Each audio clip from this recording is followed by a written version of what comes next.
wabarakatuh. Bismillahirrahmanirrahim. Al-Fatihah. Sayyidina Muhammadin sallallahu alaihi wasallam wa ikhwani wa azwaji wa dhurriyyati. Bismillahi abaina wa ummahatina wa ajdadina wa jaddatina wa akhwalina wa akhwalatina wa ammina wa ammatina wa masyayikhina wa masyayikhina ونخص خصوصا مؤلف هذا الكتاب الشيخ محمد بن أبي حامد شيخنا في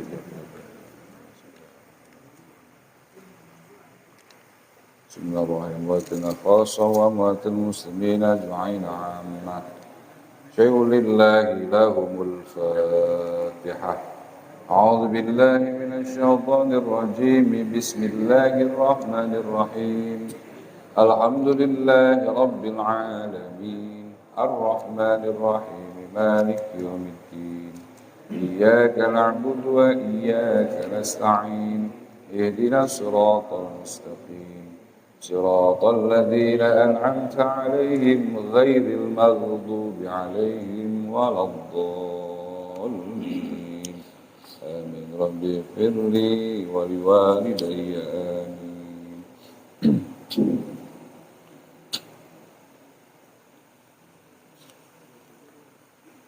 Faizan gitu ya.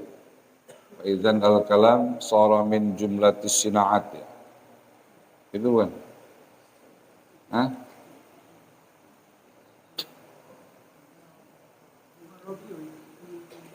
Warabi udah kemarin. Iya, sampai di fala hajata ilaiha kemarin itu. Warabi'u at-tabi'iyat wa ba'duha mukhalifun lisyar'i wa dinil haqq wa jahlun, terus sampai di wa amma ulumuhum fit tabi'iyati fala hajata ilaiha. Habis itu saya nandain sampai itu. Ya, terus ya. Bismillahirrahmanirrahim. Wa amma ulumuhum fit tabi'iyati fala hajata ilaiha.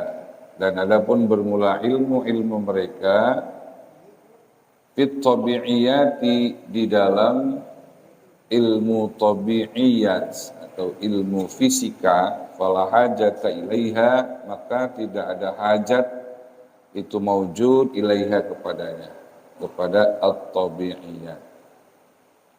Fa idzan, maka ketika itu al-kalamu bermula ilmu kalam, sara itu menjadi ia min jumlatis sinaati, dari sejumlah sinaat, perbuatan-perbuatan al-wajibat yang wajib alal kifayati, atas kifayah,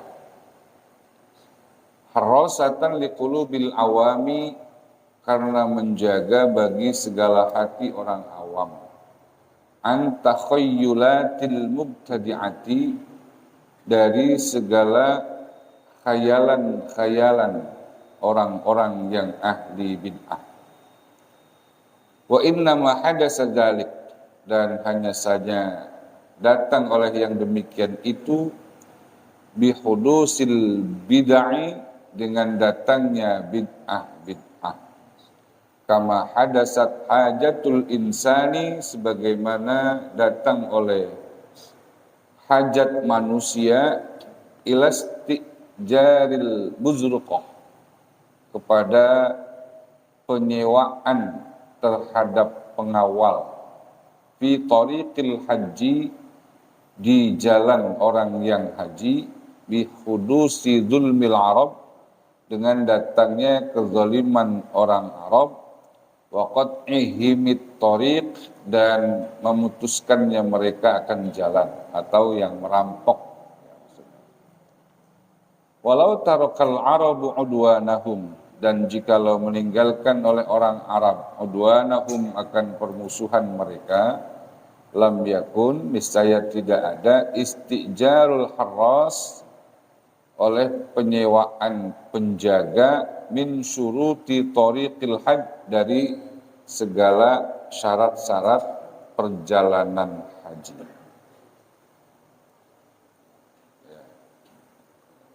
Jadi maksudnya begini Pak, kita tahu bagian dari salah satu jenis ilmu adalah ilmu filsafat. Ilmu filsafat itu ilmu yang tidak bisa berdiri sendiri. Ilmu filsafat itu ada 4 bagian. Artinya ilmu filsafat itu terdiri dari beberapa juzuk, terdiri dari beberapa bagian-bagian. Bagiannya itu ada 4. Yang pertama, seperti yang telah dijelaskan pada pertemuan-pertemuan sebelumnya, bahwa salah satu juz daripada ilmu filsafat adalah ilmu handasah dan ilmu hisab. Ilmu handasah artinya adalah ilmu ukur dan ilmu hisab, ilmu hitung. Kemudian yang kedua adalah mantik, ya, ilmu mantik itu bagian daripada filsafat. Kemudian yang ketiga adalah al-ilahiyat, yakni yang membahas tentang zat Allah, sifat-sifat Allah. Dan yang keempat adalah tabi'iyat, atau kita kenal dalam istilah orang sekarang ilmu fisika atau ilmu alam. Itu kategorinya adalah tabi'iyat. Jadi filsafat itu bagiannya itu. Ini versi Imam Ghazali, Pak. Ya. Jadi versi Imam Ghazali, filsafat itu terdiri dari juzuk-juzuk, bagian-bagian yang tidak terpisahkan dan 4 faktor yang menjadi penyangga daripada ilmu filsafat. Versi Imam Ghazali. Nah, tabi'iyat itu berkaitan dengan ilmu fisika, ilmu alam, itu kategorinya adalah tabi'iyat. Di dalam pertemuan yang lalu juga sudah disampaikan di dalam penjelasan tentang tabi'iyat bahwa dari ilmu tabi'iyat itu ada yang bertentangan dengan syariat dan agama yang hak, dan hal yang semacam ini tidak boleh kita masukkan dalam kategori bagian-bagian ilmu yang dijelaskan oleh Imam Ghazali. Kemarin sudah dijelaskan panjang lebar, kemudian kelanjutannya adalah faizan al-kalamu sara min jumlatis sina'atil wajibah alal kifayati harasatan liqulubil awami ala takhayyulatil mubtadi'ah. Jadi ilmu kalam itu memang bagian daripada ilmu filsafat. Tapi posisi ilmu kalam dalam bagian ilmu filsafat di sini dia termasuk ilmu yang bersifat kifayah, bukan fardu ain. Ya. Dan perlunya ilmu kalam dalam filsafat adalah untuk menjaga hati orang-orang awam dari menghadapi pemikiran-pemikiran yang bersifat khayali atau orang-orang yang memiliki pemikiran-pemikiran yang bid'ah. Jadi ilmu kalam itu muncul atau ilmu kalam itu dipergunakan bagi orang-orang yang berfilsafat adalah untuk mengantisipasi, untuk menjaga hati orang-orang awam dari khayalan-khayalan yang bersifat bid'ah. Gitu. Jadi kalau kita bicara ilmu kalam itu kan Pak begini. Khayalan-khayalan kita tentang Allah itu pasti banyak. Ya. Khayalan-khayalan kita tentang Allah itu banyak, dan khayalan-khayalan itu bisa jadi adalah khayalan yang bersifat bid'ah.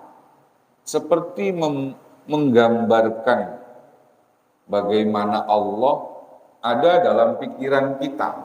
Ini namanya takhayyulat. Takhayyulat mubtadi'ah. khayalan-khayalan yang bid'ah. Misalkan ada kita berpikir begini, Allah itu maha kuasa.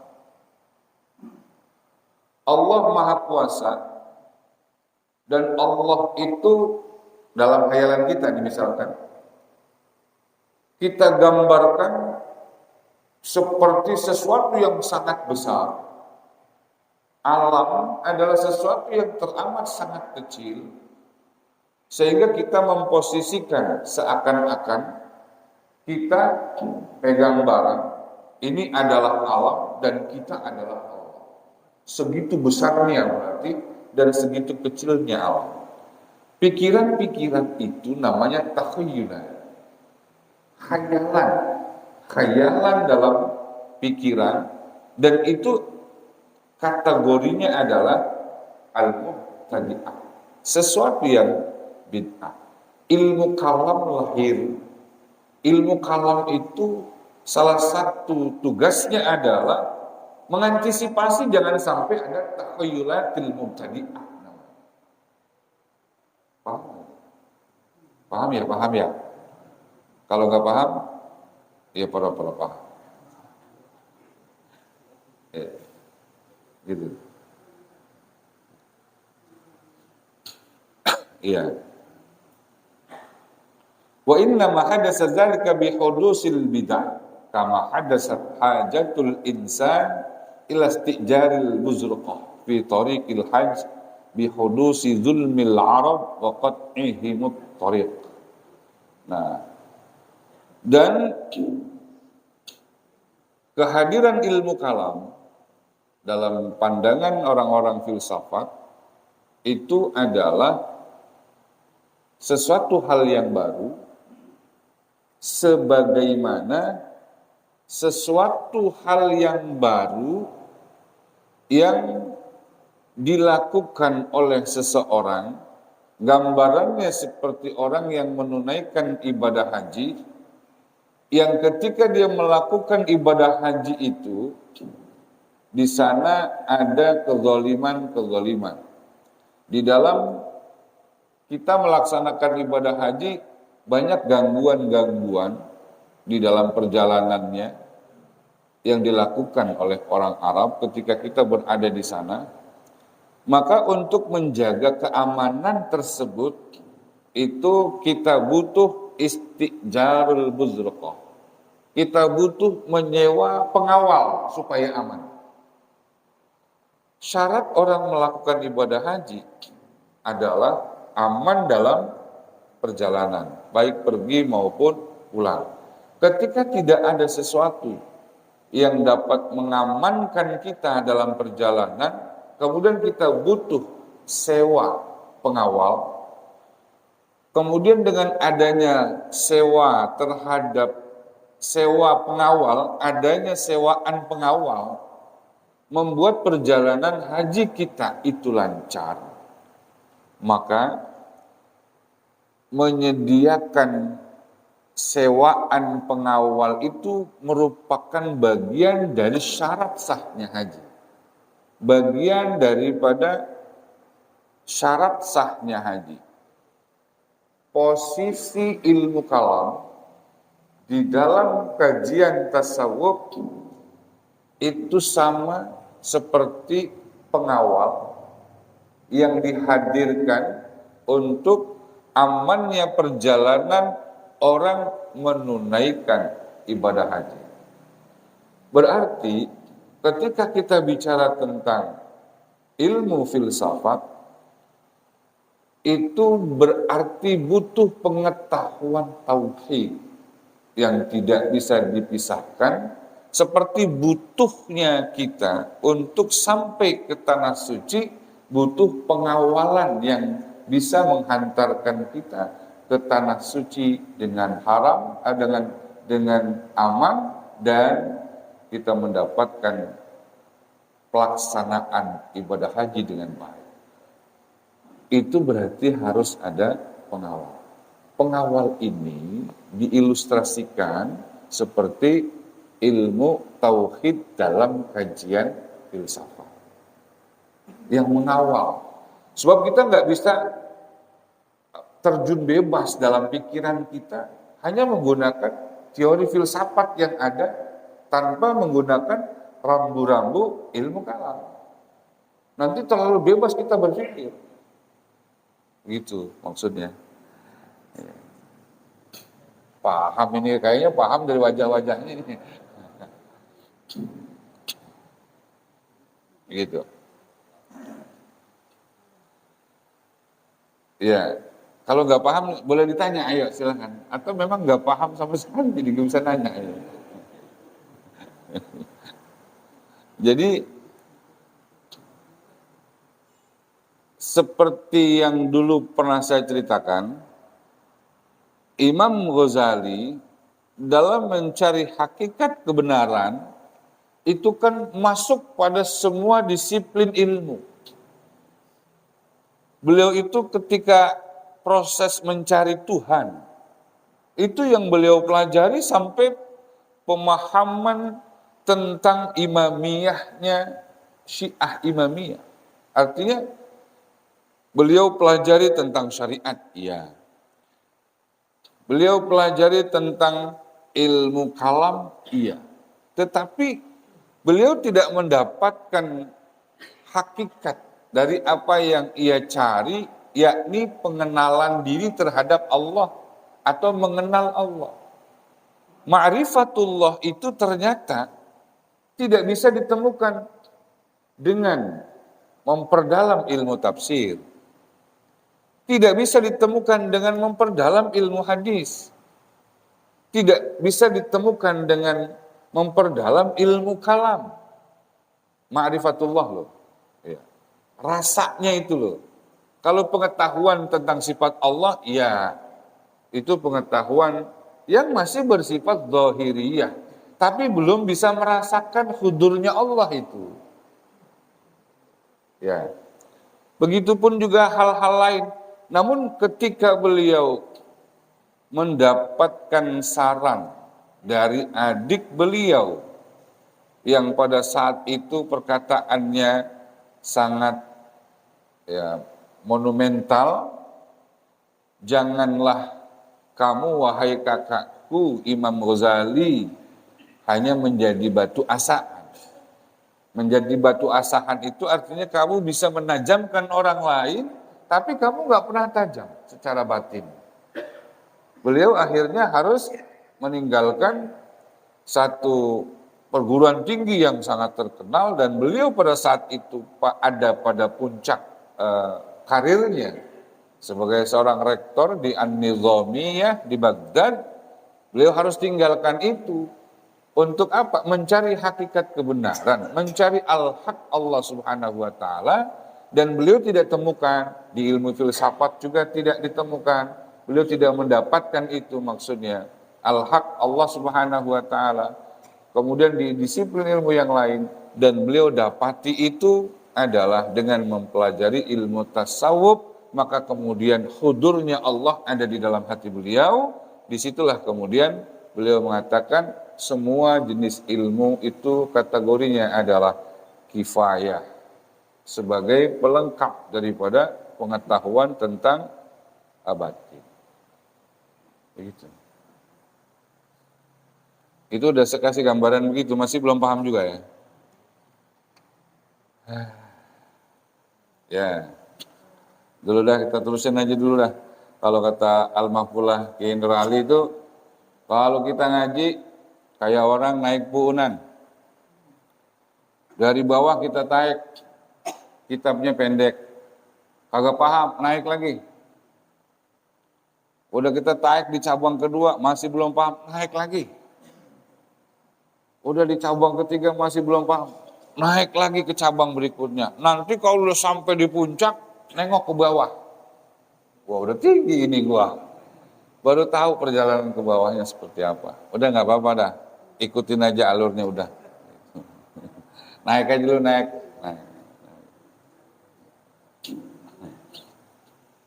Falizalika law tarakal mubtadi'u hazyanahu.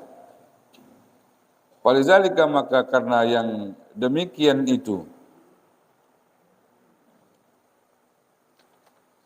Lau tarokal mubtadi'u, jikalau meninggalkan oleh orang yang ahli bid'ah,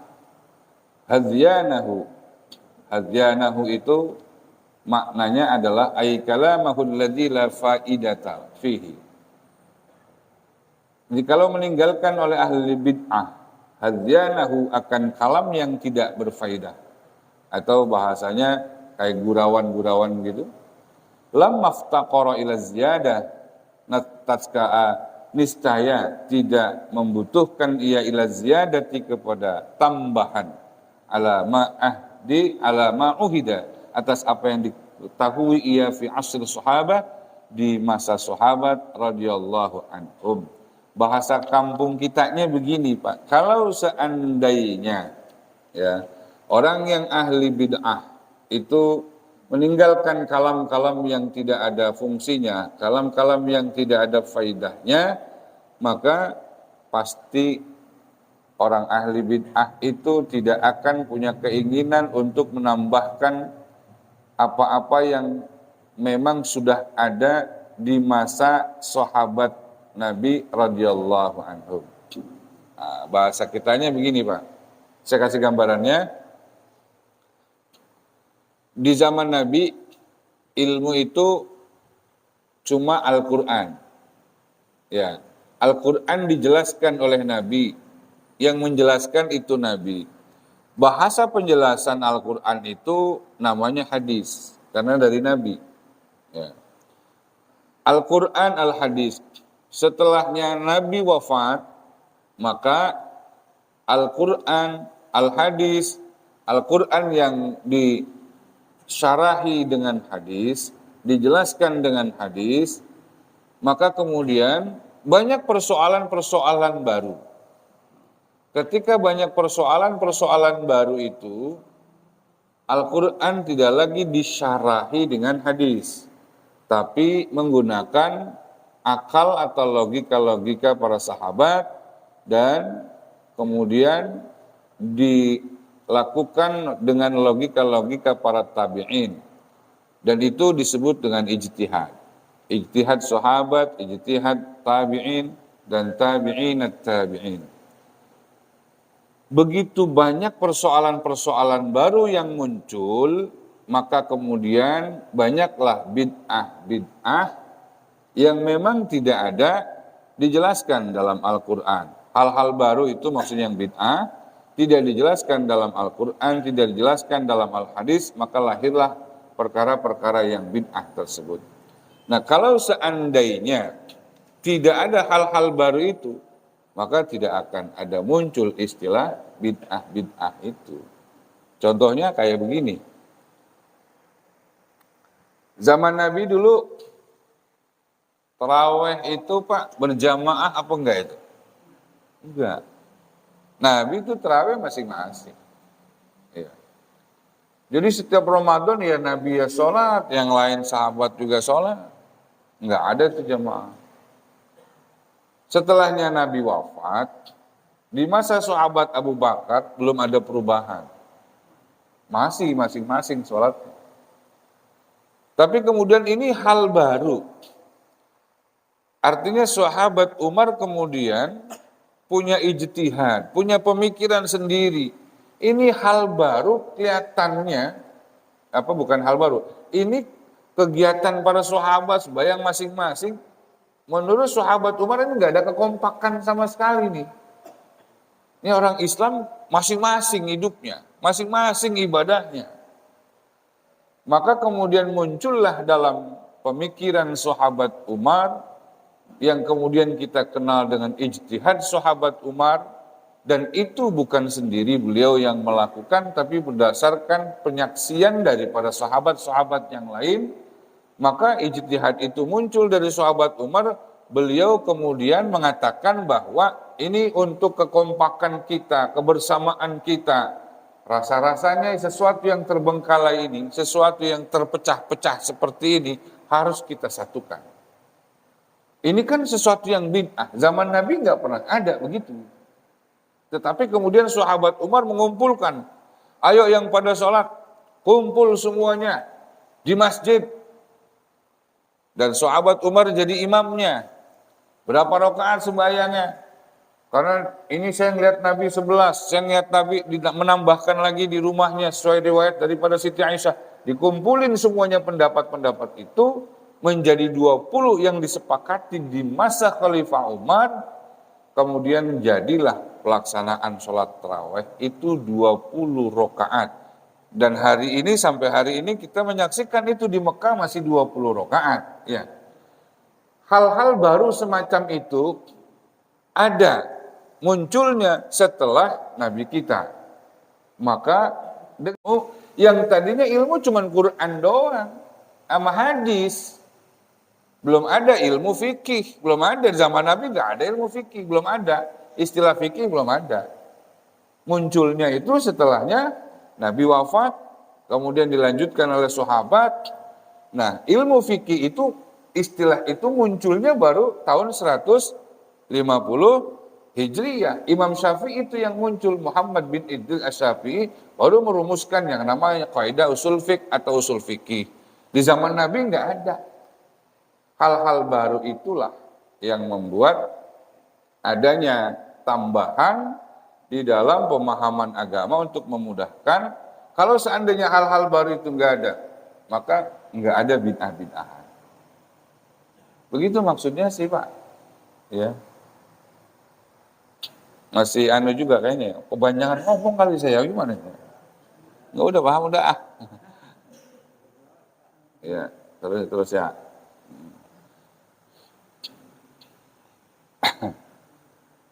Ya. Falya'lamil mutakallimu haddahu minad dini. Maka hendaklah mengetahui oleh orang yang ahli kalam. Haddahu akan batasannya ilmu kalam. Minad dini dari agama. Wa anna mauqi'ahu minhu, dan bahwasanya mauqi'ahu objeknya atau tempat terjadinya ilmu kalam minhu dari si mutakallim, mauqi'ul haris yaitu tempat terjadinya penjaga, fi thariqil hajj dalam perjalanan haji. Fa iza tajarradal haris, maka apabila telah sunyi atau tidak ada al haris oleh orang yang menjaga, lam yakun min jumlatul hajj, niscaya tidak adalah itu bagian dari golongan orang yang haji.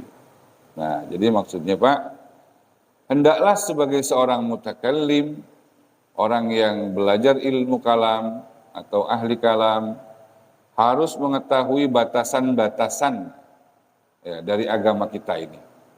Dan hendaklah orang yang ahli kalam itu mengetahui bahwa tempat mauqi'nya dia, objeknya dia, itu posisinya sama seperti seorang penjaga dalam pelaksanaan ibadah haji. Jadi al-mutakallim atau orang yang ahli ilmu kalam harusnya menyadari bahwasanya posisi dia itu adalah hanya seperti seorang pengawal orang-orang yang melaksanakan ibadah haji. Dia berarti berfungsi untuk menjaga akidah orang-orang awam. Jangan sampai orang awam itu akidahnya terjerumus pada akidah-akidah yang bid'ah. Itu fungsinya ilmu kalam dan fungsinya ahli kalam. Ahli kalam maksudnya paham kan Pak? Ahli tauhid.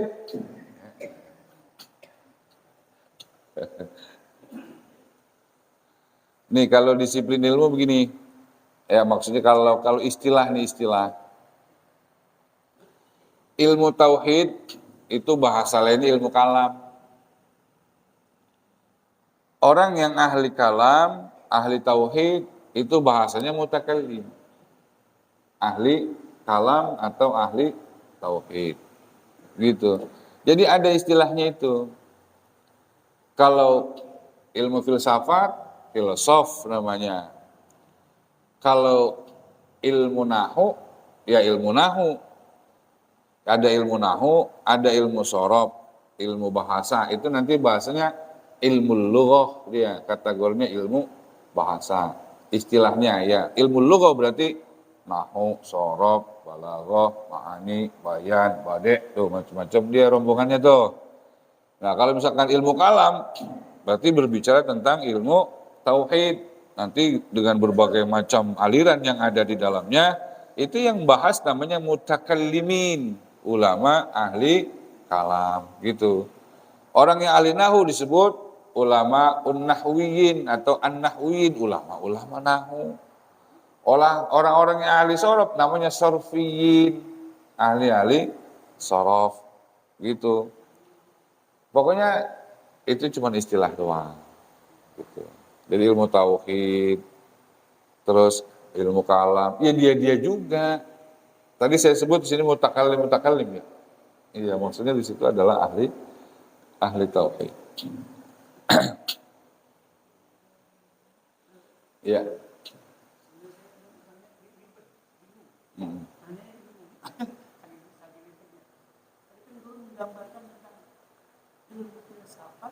Yang ada takhayulat, Ya. Ya. gambaran-gambaran yang tentang Tuhan. Sekarang setan dalam kalau kita sholat, kadang-kadang kan otak saya gitu. Kalau saya kadang merem, Allah Akbar seolah menggambarkan Tuhan itu pada di depan. Itu takhayulat yang benar. Allah Akbar. Sebenarnya Tuhan di depan. Merasakan apa memikirkan? Nah ya, kalau memikirkan takhayulat. Iya, takhayulat itu artinya kategori yang kita khayalkan. Takhayul ya, yang kita khayalkan. Kalau memang kemudian pada saat kita sholat ada bukan merasa, pemikiran kita seperti ini tentang Allah, itu takhayulat namanya. Nanti itu yang memangkas itu adalah ilmu kalam. Karena ilmu kalam ranahnya di situ. Bagaimana memikirkan Allah? Itu kan sesuatu yang tidak dibolehkan. Memikirkan tentang zat Allah. Bukan pemikiran, rasa. Kalau tasawuf, rasa. Merasa kehadiran Allah. Dan rasa itu sulit untuk digambarkan dengan kata. Beda lagi. Coba lihat. Rasa itu bisa kita rasakan, namun sulit untuk kita ekspresikan melalui kata. Itu rasa. Rasa itu salah satu di antara contohnya adalah cinta. Cinta itu rasa apa kata? Rasa. Saya cinta banget sama dia. Kita gambarkan tentang seseorang, kita cinta sama dia, kalimat-kalimat yang kita sampaikan melalui kata-kata kita itu tidak akan pernah sempurna mewakili perasaan kita. Kayak apa gambarannya, nggak bisa sempurna kata itu mewakili perasaan, mewakili rasa nggak. Paham nggak maksudnya? Aduh, ngeblank semuanya. Iya. Iya, nih sekali lagi. Jadi takhayulat adalah sesuatu yang bersifat hayalan. Pikiran, hayalan. Memikirkan Allah di dalam sholat kita. Berarti kategorinya adalah takhayulat juga. Sesuatu yang bersifat hayalan kita. Dalam pikiran kita. Karenanya di dalam sholat kita tidak lagi menggunakan logika kita, akal kita untuk membayangkan tentang Allah. Tapi yang ada merasakan kehadirannya di dalam hati kita. Dzauq yang bermain, rasa yang bermain, bukan akal pikiran kita dengan khayalan kita. Kalaupun misalkan kita dalam keadaan sholat, Allahu Akbar, supaya kita bisa konsentrasi sederhana caranya, bukan hayalkan, terjemahkan saja. Terjemahkan saja apa yang kita baca. Pikiran kita nggak kemana-mana. Allahu Akbar, Alhamdulillahi Rabbil Alamin. Hati kita kan menerjemahkan. segala puji bagi Allah, Tuhan seluruh sekalian alam. Buat tingkatan saya dan kita mungkin orang awam, itu aja udah. Itu udah kategori khusyuk. Buat orang kayak saya, gitu. Jadi kita gunakan akal kita untuk menerjemahkan apa yang kita baca, itu menghindari khayalan-khayalan dalam pikiran kita. Gitu. Jangan Allahu Akbar membayangin Allah kayak apa coba, mau bayangin apa coba? Walaupun sebenarnya dalam itu kita kalau Tuhan itu tidak seperti itu. Tapi ketika sholat berbentuk seperti apalah mirip itu. Ya nggak boleh dibentuk-bentukin, nggak boleh. Wah itu terjerumus nanti kita. Itu termasuk itu takhayulat bid'ah namanya. Iya, seperti itu. Allahu Akbar. Udah lebih amannya nggak usah dipikirin apa-apa. Arti dari apa yang kita baca aja artiin, terjemahin. Udah begitu lebih aman. Gitu. Kalau misalkan orang bertanya kepada kita, berarti kita nggak khusyuk. Untuk ukuran kayak kita itu udah khusyuk. Karena ketika kita menerjemahkan apa yang kita baca, itu berarti akal, pikiran kita, hati kita udah menuju ke satu titik itu. Itu kategorinya khusyuk untuk kalangan orang awam kayak kita. Gitu. Makanya disuruh belajar tasawuf, nanti yang bermain bukan lagi pikiran tapi rasa. Gitu. Rasanya kayak apa? Kan orang bertanya lagi kepada kita begitu. Setiap orang pasti merasakan rasa yang berbeda. Rasa yang saya rasakan, rasa yang Bapak rasakan, dengan hudurnya Allah, itu pasti beda. Beda, karena tingkat keimanan, tingkat keyakinan seseorang itu juga beda. Maka rasanya juga bisa jadi beda. Gitu. Bisa dimengerti, Pak? Gitu. Ayo mungkin ada lagi yang lain. Ya, walaupun kagak paham, nanya aja udah. Iya. Ya, silakan. Ya.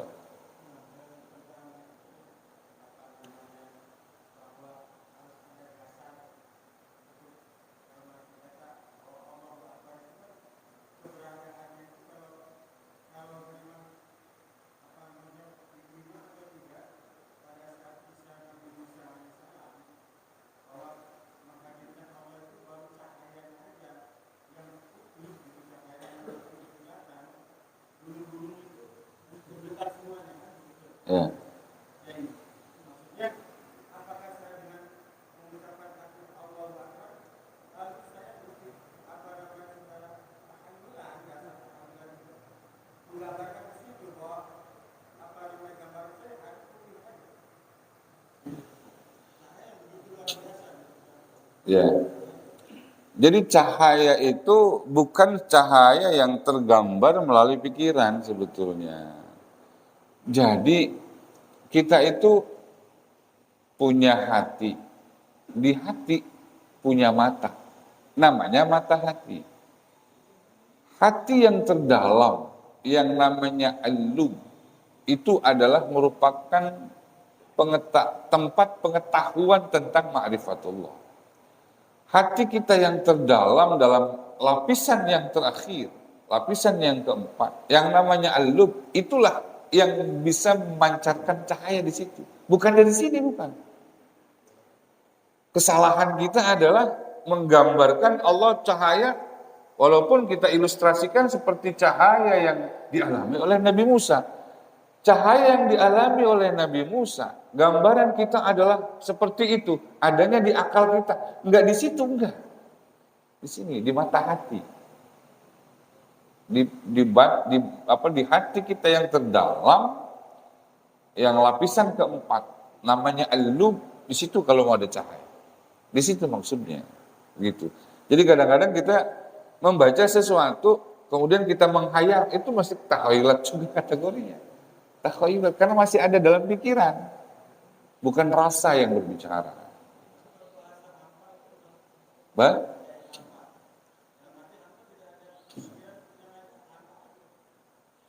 Ya, ketika kita bicara tentang tidak ada rasa, yang ada adalah hampa, itu adalah merupakan salah satu bentuk kefanaan berarti. Proses fana ada di situ, kehampaan. Nggak ada apa-apa, nggak ada apa, pokoknya hampa aja. Nah ini berarti sebentar lagi itu. sebentar lagi akan masuk gitu. Masuk nanti nur Allah gitu. Seperti itu. Jadi memang ada hampa dulu gitu. Kalau dalam bahasa satohat, mengutip dari Imam Abu Yazid Al-Bustami, ketika beliau Mi'raj. Mi'raj itu bukan Isra Mi'raj seperti yang kita kenal, tapi Mi'raj dalam arti naiknya batin seseorang. Kalau kita membaca ada sebuah hadis, as-salatu mi'rajul mu'minin. Salat itu adalah mi'rajnya orang yang beriman. Ternyata batin orang yang beriman itu bisa mi'raj, meskipun bukan nabi. Itu dialami oleh para wali-wali Allah, kekasih-kekasih Allah seperti Imam Abu Yazid Al-Bustami. Ketika batinnya mi'raj dan di sana terjadi dialog. Ketika ada dialog dia ditanya, "Ya Abul Bustami, maza turid?" Kemudian dia mengatakan, "Uridu alla urid." Apa yang kamu mau wahai Abu Yazid? Apa dia bilang? Uridu alla urid. Aku mau untuk tidak punya kemauan. Aku ingin untuk tidak punya keinginan. Ingin untuk tidak punya keinginan. Hampa enggak? Paham nggak maksudnya ini? Ini namanya proses. Disebut satohat. Satohat. Satohat itu definisinya adalah idharul batin bil ibrah badalan anil isyarah. Jadi mengungkapkan pengalaman spiritual dan sebagai ganti daripada batinnya. Maksudnya gini, mengungkapkan pengalaman spiritual. Satohat itu mengungkapkan pengalaman spiritual sebagai kalimat pengganti dari apa yang ia alami dalam batinnya. Itu namanya satohat. Makanya ketika ditanya, "Ya Aba Yazid Al-Bustami, madza turid?" Apa yang kamu inginkan? Dia jawab, "Uridu alla turid." Aku ingin untuk tidak punya keinginan. Berarti kehendak siapa itu? Bukan kehendak dia lagi, berarti kehendak Allah bermain di situ. Paham Pak ya maksudnya? Ya, itu tuh seperti itu gambaran. Ini karena ngajinya ke sono gitu. Iya. Ya.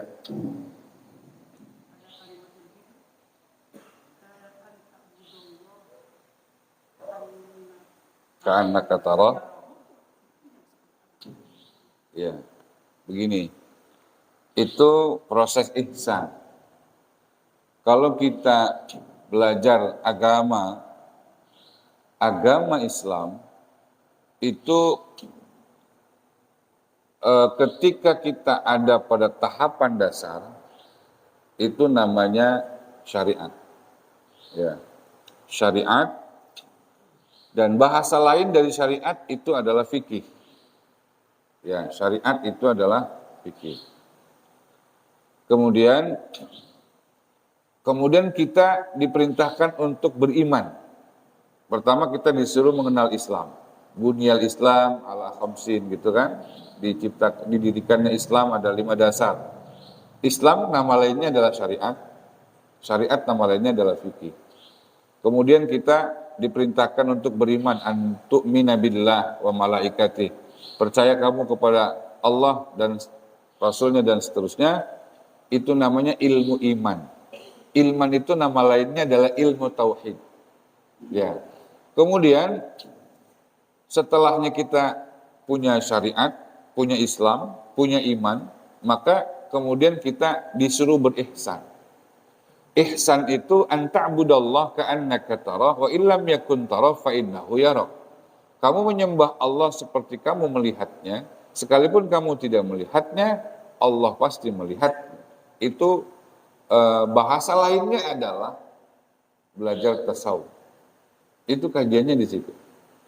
Jadi kalau Islam nama lainnya adalah syariat, iman nama lainnya adalah tauhid, ihsan nama lainnya adalah tasawuf. Nah, di dalam masalah seperti ini nggak bisa kita bahasnya di kajian fikih, nggak bisa juga kita bahas ini di tauhid. Tapi kajian itu adanya di kajian tasawuf. Bagaimana memahaminya? Ini kan salah satu daripada tobakoh di dalam ilmu tasawuf yang namanya muraqabah. Kita merasa diperhatikan oleh Allah dan Allah memperhatikan kita walaupun kita nggak ngelihat. Anta'budallah, kamu menyembah Allah, ka'annaka tara, seperti kamu melihatnya. Berarti ketika kita menyembah, kita harus mempunyai keyakinan bahwasanya kita ini betul-betul sedang menyembah Allah seperti kita melihatnya. Berarti kan harus sungguh-sungguh, karena seakan-akan kita melihatnya. Walaupun pada kenyataannya kita tidak melihatnya, tapi Allah melihat kita. Ini muraqabah. Maksudnya ketika kita sedang sholat, Allahu Akbar, disuruh khusyuk kita. Karena Allah memperhatikan kita, seakan-akan kita melihatnya. Walaupun kita nggak pernah bisa melihatnya secara lahiriah. Namun kita bisa merasakannya secara batiniah. Karena kajiannya nanti di batin, di tasawuf. Nah itu nanti prosesnya di sini. Ini memang kita masih pembukaan sih ya. Nanti kita belum masuk pada kajian-kajian ke situ. Masih lama banget ini. Apa kita cepetin aja? Besok kita lompat ke juz 3. Ini kan ada 4 jilid. Iya. Ya udah nanti kita masuk ke esensi tasawufnya.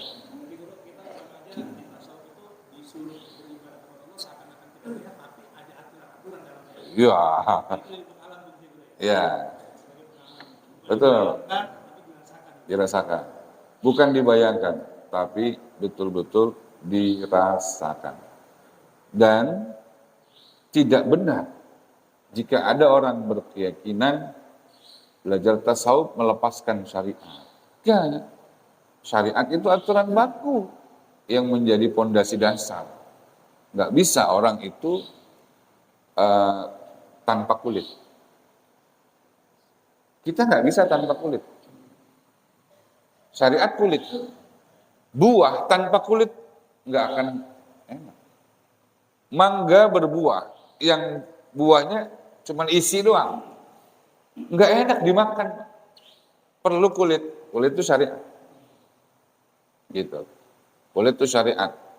Artinya ada aturan-aturan. Kan syariat aturan. Syari' itu aturan. Yang membuat syariat. Yang membuat aturan. Begitu.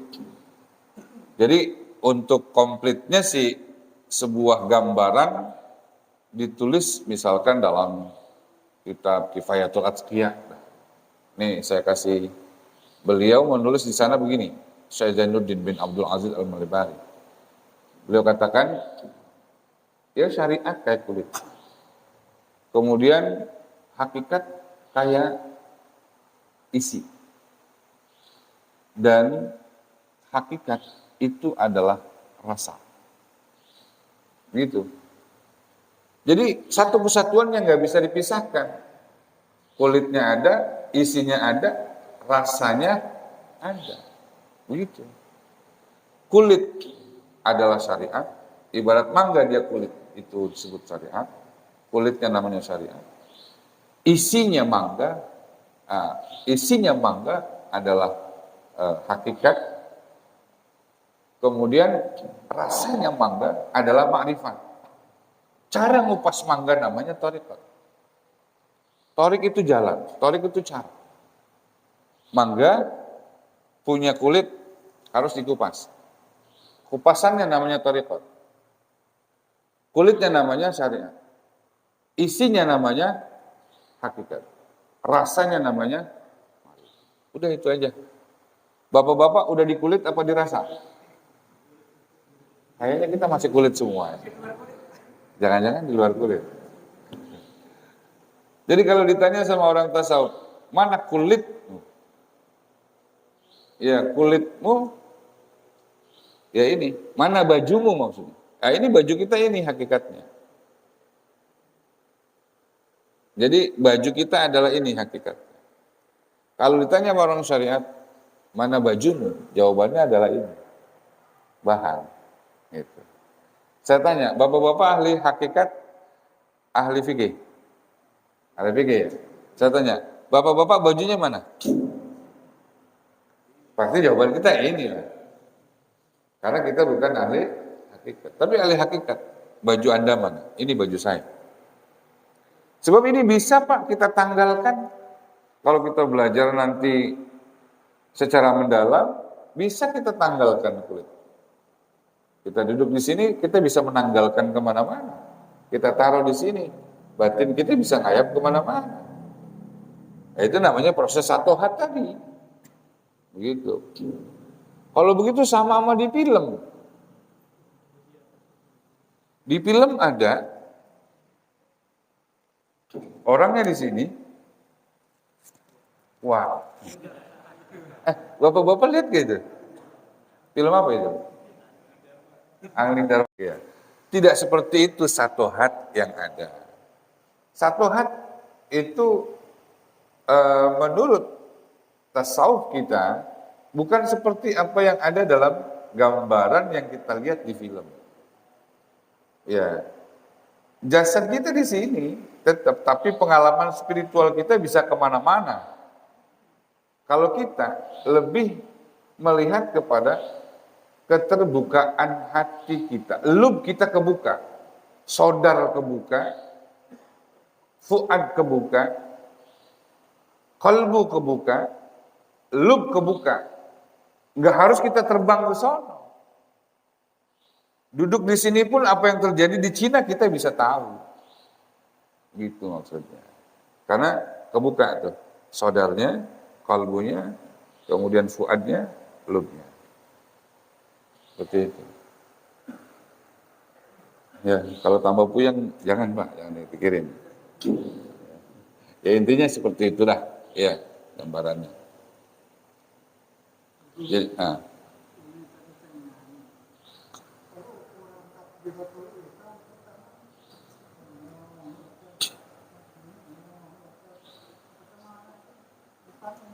ya itu kajiannya fikih itu. Yaitu mestinya di Selasa, di Selasa. Malam Kamis kemarin, tapi nggak apa-apa saya jelasin.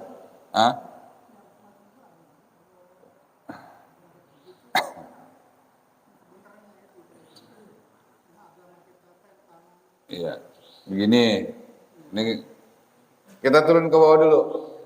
Tadi kan kita ke puncak nih, naik ke atas tadi nih, turun ke bawah lagi nih. Ada pertanyaan, bagaimana orang takbir? Kita menggunakan mazhab siapa? Itu pertanyaan. Mazhab Syafi'i kah? Mazhab Maliki kah? Mazhab Hanafi kah? Atau mazhab Ahmad bin Hanbal? Ini ulama-ulama ini punya cara dan ciri yang berbeda satu dengan yang lain. Nah, kalau Imam Syafi'i itu posisi tangan pada saat takbir adalah hadwal mankibain. Allahu Akbar. Hadwal mankibain itu maksudnya begini. Dia sejajar dengan dua pundak. Allahu Akbar, dan di bawah kuping. Ya, di bawah kuping. Begini. Namanya hadwal mankibain. Nah, itu lamanya.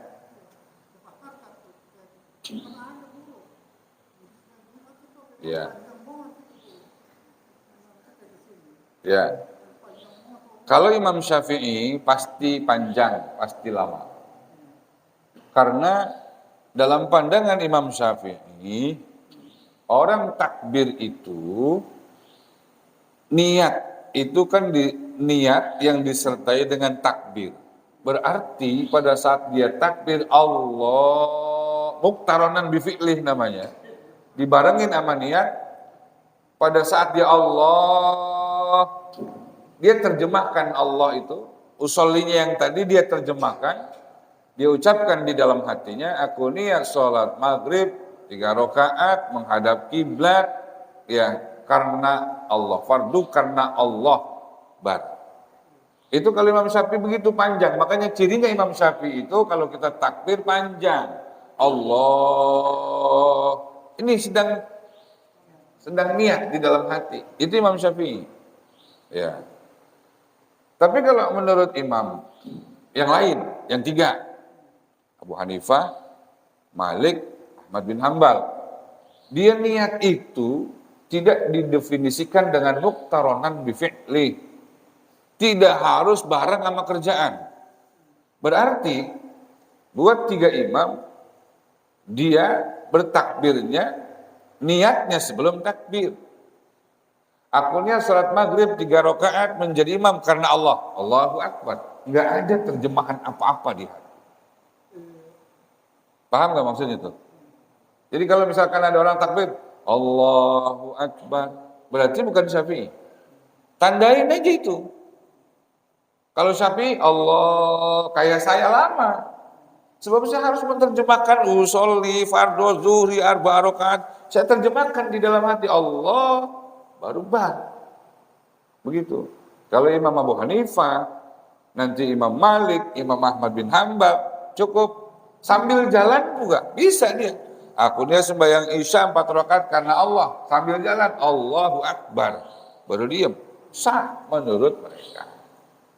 Kalau Imam Malik, Allahu Akbar malah nggak kudu begini. Allahu Akbar begini, nggak apa-apa. Kalau kita harus taruh di sini. Dan Allahnya itu sampai di mana? Apakah Allah itu tangannya masih di sini? Allahu Akbar baru begini. Apakah Allahu Akbar baru begini? Bapak-bapak pakainya yang mana? Ayo dah. Allahu Akbar baru naruh di sini.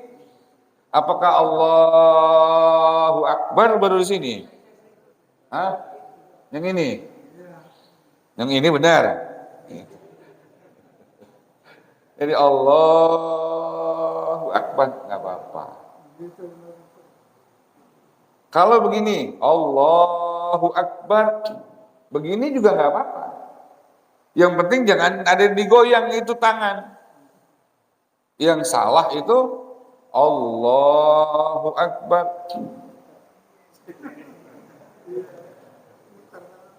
Sebetulnya bukan muter, Pak. Jangan salah arti. Maksud dari ulama itu meletakkan kanan terlebih dahulu ke atas perut untuk mendapatkan keutamaan. Jadi kalau misalkan ada Allahu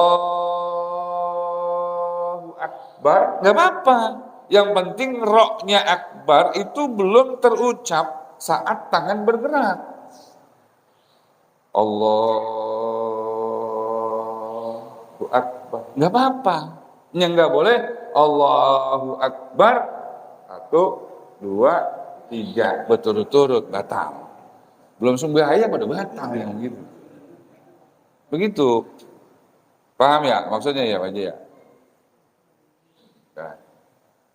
Dan segitu dulu kali Pak ya. Insyaallah nanti kita sambung lagi dan saya mohon Bapak-bapak yang punya waktu, ini ada jamaah kita Pak Sahrul, minta tolong nanti setelah sholat Isya bagi yang punya waktu untuk tahlil di rumah beliau nih malam yang terakhir.